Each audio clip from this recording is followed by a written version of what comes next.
So you've bought a fitness magazine, and after reading it, you've been convinced protein powders are essential. You go to work and people have protein shakes and shaker bottles on their desk. Wherever you go, in gyms, you're seeing protein shakes all over the place, on sale in vending machines, next to machines that you're trying to get onto. And even the people you look up to in fitness are promoting certain protein shakes. So are they essential? The short answer is no. And the long answer I'm going to be going through today, because my inbox is filled with questions about which protein powder people should be taking before people are even in the gyms, before people even have gym memberships, before people have even made adjustments to their nutrition, become aware of how many calories they're consuming, or even knowing what a kettlebell is. People are interested in which protein shake they should be taking and purchasing that first and foremost. I think that is wrong. First, you should be conscious of calorie intake. You should have a goal in mind. You should have a training routine in place to work towards that goal, and then you can kind of assess. So the reason I mention calories is because if you don't know how many calories you're consuming, more likely than not you don't know actually how many grams of protein you're consuming, so you don't even know whether you need to supplement protein. Now, there's a very simple formula for all of you to use, and it's based on the science, and that formula is, we're going to take your body weight in kilos and we're going to times it by 1.4, and then we're again going to times it by 2. So let's suppose somebody weighs 100 kilos. Timesing that by 1.4 gives us a figure of 140 grams. Timesing 100 kilos by 2 gives us a figure of 200 grams. So we are going to consume between 1.4 grams of protein and 2 grams of protein per kilogram of body weight.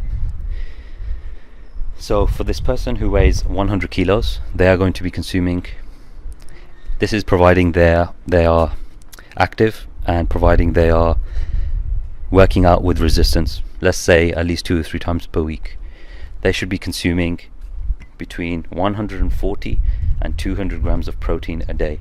That's for efficient, call it optimal results.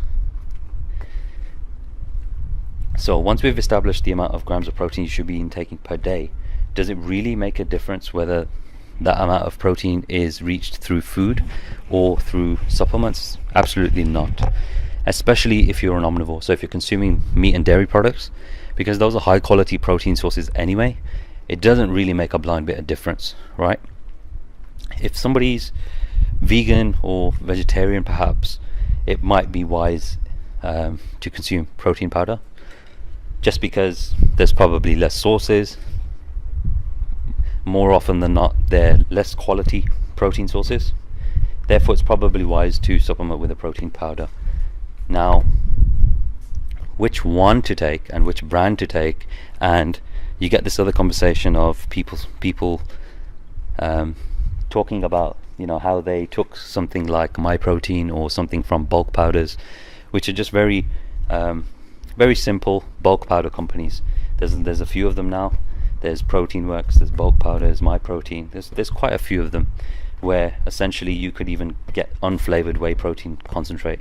You could literally buy the raw ingredient of what you're trying to get, and you'll get people saying how they didn't get very great results with that. However, when they took something a little bit more upmarket, for example Reflex, Optimum Nutrition and these sorts of brands, they will say how they got fantastic results.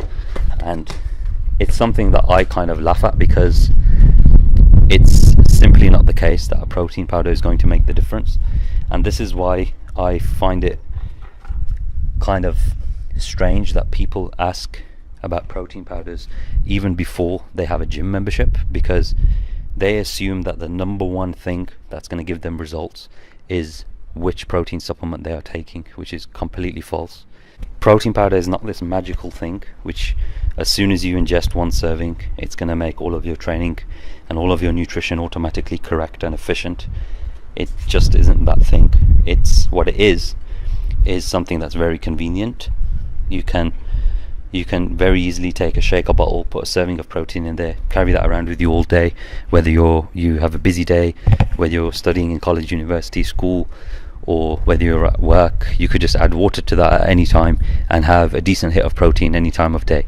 Very, very convenient, fairly cheap when it comes to comparing, gram for gram of protein with food sources. Also, I guess it tastes good. If a milkshake is kind of your thing, whether it be strawberry, vanilla, chocolate, or all of the other hundreds of flavors that are available these days, it's a very convenient source of protein. It's tasty. It's a convenient way of adding up the grams of protein. But if you're getting the required amount of protein through food, I think you'll find that will be ideal, and that would be what a lot of the bodybuilders actually recommend, which takes us onto a kind of another avenue, which is the protein powders that your favorite fitness models and bodybuilders are actually recommending. It's actually very rare that they take those things themselves, because you'll probably find by looking at YouTube videos and vlogs of these guys that they very much rely on real food, because you're going to get so much more from real food, which you aren't going to get from just a protein powder, be it the extra carbs, the extra fats, the extra fiber, the extra micronutrients, whatever it may be. There's a lot that you're getting from, if we take 30 grams protein worth of, let's just say, eggs, versus a 30 gram protein hit of whey protein, there's a lot more that you're getting from the eggs as opposed to the protein shake. And calories is one of them, especially if you're consuming whole egg. The micronutrients will be another thing. There's a lot more bang for your buck, in essence, that you will get from real foods as opposed to just protein powders and relying on protein powders. So to cut this very short, because there's quite a few avenues I could take this down, to be honest. Are protein powders essential for your gains? The answer is absolutely no. Will they have some benefit for perhaps people who are eating lower quality protein sources because of being vegan and vegetarian? Yes. In which instance it would be good to for vegans especially, it would be good to use a protein powder which mixes sources. So these days you can get blends which contain rice protein, pea protein, hemp protein. There's various different sources that you can get. The only other good thing about protein powders which I can think of would be the leucine content, which would be pretty decent and may actually enhance your gains if you wanna put it very, very simply. Rely on the things that actually work, which is number one, doing the work, which also means getting the reps and sets in, working hard basically towards your goals. Number two would be consistency. You could work hard for a week, but that's not going to get you very far. You need to be consistent in your approach. These things take time. Muscle building takes time. We're talking years and years of time. And the third thing would be patience. You could find from even the guys that you follow, the fitness models, the bodybuilders, the physique guys, these things take a lot of time. When it comes to muscle building and trying to achieve a dream physique, if you like, we're talking about a decade worth of work.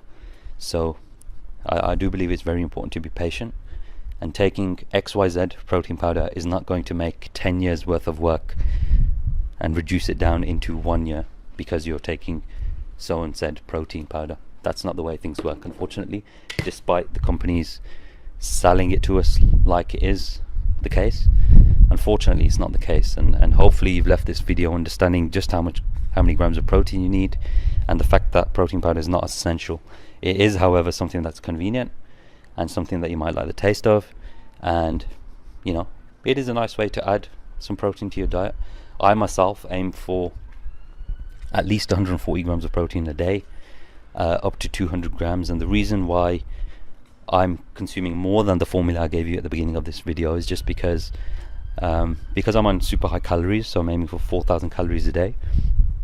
It's actually a little bit of a task for me to keep the protein down with the foods that I like, and because I'm vegan also and consuming lower quality protein sources through the foods which are lower in quality, it's important for me to consume more protein to kind of make up for that, make up for the fact that I'm consuming foods with lower quality protein.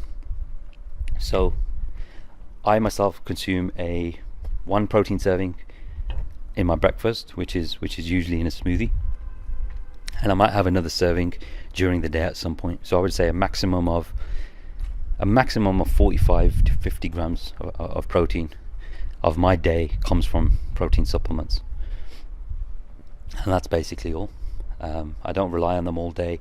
I definitely used to. I've been through that phase. I've spent hundreds and hundreds and hundreds, if not thousands, on supplements over the years, and that's why I find myself in this position where I can tell you from personal experience, I can tell you from coaching experience. I've been personal training full time for over 3 years now, and this is one of the most frequently asked questions that I get is about protein powders and which supplements should I be taking. So I can tell you in conclusion, they are not essential, however they are convenient, and which brand you take largely doesn't make a difference so long as they mix well, taste good, and fit your pricing and your budget. So I hope that's been useful.